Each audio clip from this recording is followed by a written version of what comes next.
Chicken করবো, তো আলু আমি ভাজতে দিয়ে দিচ্ছি আগে থাকতে। তো আলুটা ভাজা হয়ে গেছে, আলুটাকে তুলে নেবো।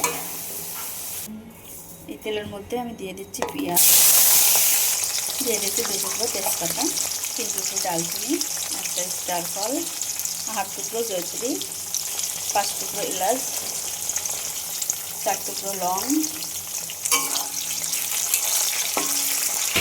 এবার দিয়ে দেবো আদা রসুন। এবার দিয়ে দেবো হলুদের গুঁড়া, লবণ, দিয়ে দেবো ধনিয়া পাউডার, জিরা পাউডার। এবার দিয়ে দেবো পরিমাণ মতো লঙ্কা পাউডার।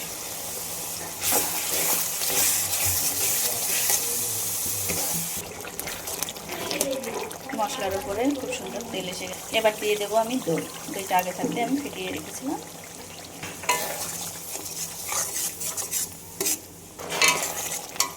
এবার আমি চিকেনগুলো দিয়ে দেবো। মশলার সঙ্গে চিকেনটাকে ভালো করে কষিয়ে নেব।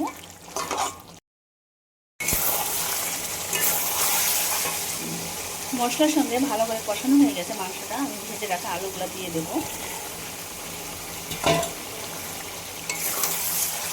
আমি আলাদা করে কষানোর জন্য জল দেবো না, একেবারেই আমি দিয়ে দিচ্ছি ঝোলের জল।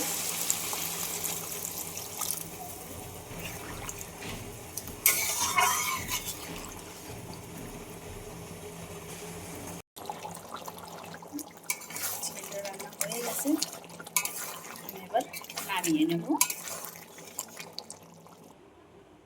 চিকেনটাকে আমি এভাবে বানিয়ে নিয়েছি। তো তোমরা মিষ্টি বন্ধুরা খুব ভালো থেকো, সুস্থ থেকো। Tata bye.